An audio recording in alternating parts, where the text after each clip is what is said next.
Asia's incredible economic growth has sparked a race to secure energy supplies to keep boosting growth. Now, the problem is, in Asia, this usually means one more coal-fired power plant. I'm Arnold Gay, and joining me is Mr. S. Iswaran. He's the second minister at Singapore's Ministry of Trade and Industry. Minister, surely there must be a better and more efficient way for Asia to secure its supplies. First of all, you've pointed out an important challenge that all our developing economies and growing economies of Asia face, which is really that growth has to be fueled by energy. And that in turn means that you have to strike a balance between economic competitiveness versus energy security and the environmental sustainability aspect of it.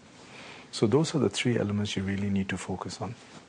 So in that regard, clearly, countries have to find their own optimal solution on the energy mix that can meet their needs whilst reassuring themselves and indeed the global community on the issues of environmental sustainability as well.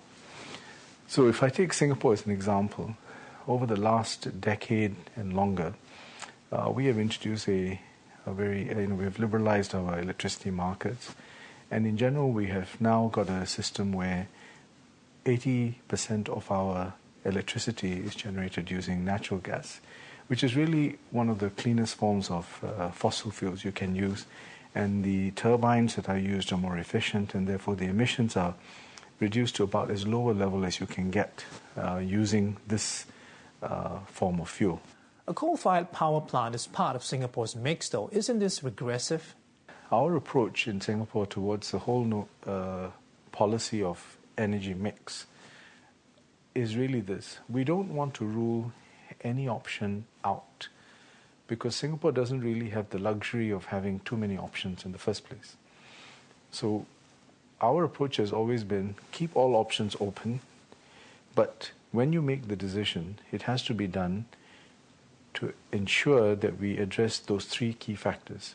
What is in our interest in terms of economic competitiveness? How can we ensure environmental sustainability? And how do we, through that measure, enhance our energy security? And that is a dynamic equation, and I think over time, it will always have to evolve. So as I said, it's not that we have confirmed that we will have a coal-fired plant in Singapore. What we have said is that we will not rule out any options. And the reason is simple, because the technology is evolving, and if you talk to people in the industry, they will tell you that there are many options being pursued today. Where does nuclear power stand in this mix?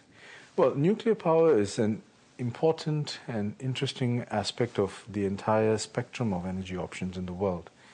If you look at it, it is obviously one of the options that many countries in the world are looking at. There have been incidents in the past, whether in the US and Russia and more recently in Japan, which of course raise quite legitimate cause for concern. And this is exactly why it is something that should be approached with great care, considerable deliberation, and a lot of analysis and thought into what is the context and whether and how it can meet the needs of a particular country in terms of energy. So with that kind of context, if you look at Southeast Asia, or if you look larger at Asia, China is pursuing nuclear energy as an inevitable component of its energy mix. Really, it's such a large country with such a fast-growing energy requirement, it has to embrace all options. The Indians are also doing the same thing in India, and they're looking at various options and have plans.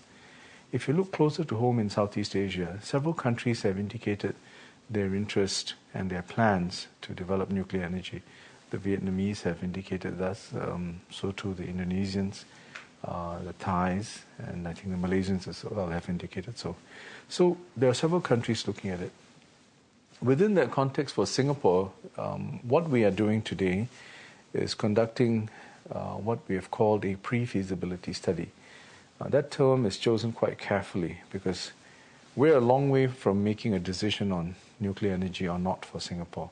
Hence pre-feasibility, because feasibility would suggest that we are much closer, that the decision is more proximate.